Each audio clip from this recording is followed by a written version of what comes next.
No, it's not my phone, it's the humidity in the freezer.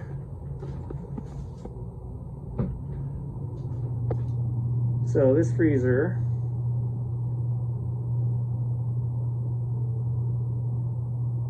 is about, boy, I'm struggling, 20 degrees, and it is set for -20.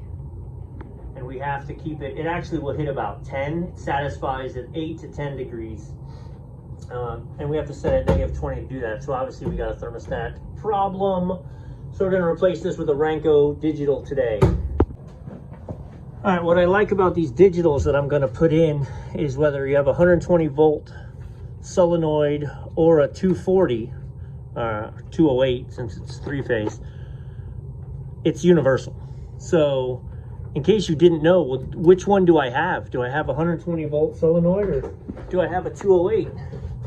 So this is it, and you can look at the top and go, oh, it doesn't specify. Well, you can look, this tag says liquid line solenoid. Here coming out of my thermostat, okay?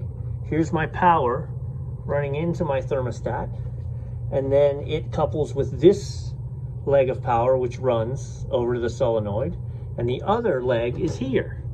So if we put a meter here and there while it's powered on, and we have 208 volts, then we know it's 208. If we have 120, then we know, well, that's a common, and we have 120.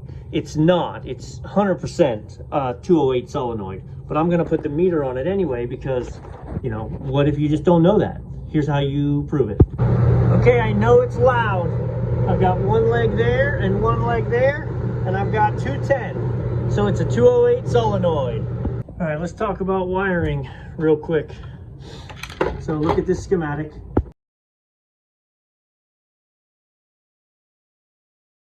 Okay, all right, so what that schematic shows us is that we've got to run 208 to the controller power.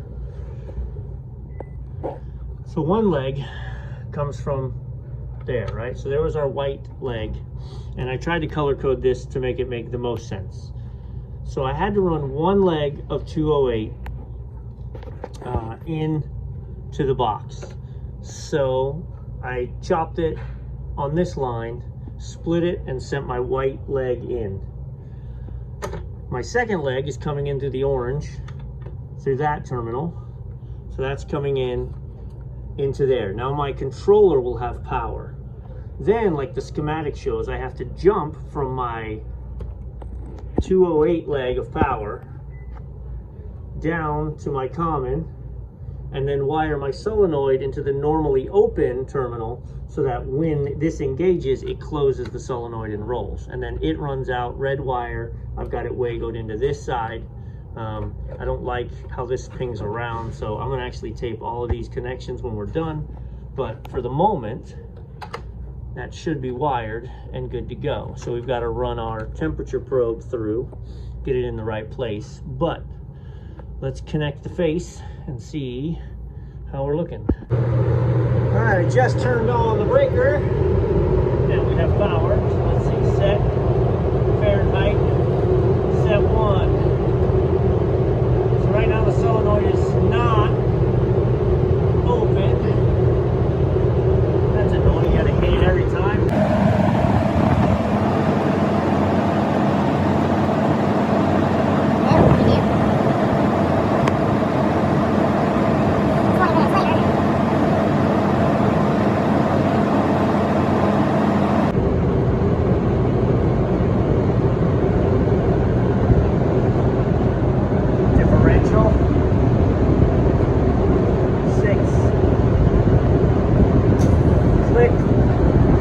So I set it for 6 below and the differential was 6. So then when I locked in the settings, she kicked on.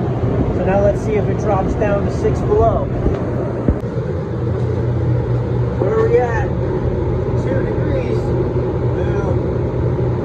Keep going. Okay, the solenoid is off. The unit is not running upstairs. I missed the magic moment, but it obviously hit 6 below. unit is satisfied and off on the roof, and now as this heads back to 0, it'll cycle back on. So that'll be the end of that game. Feels very different, right? An 8-degree box feels very different than a 5 below box. You could just tell when you walk in one. So we are now in the frigid way things should be box.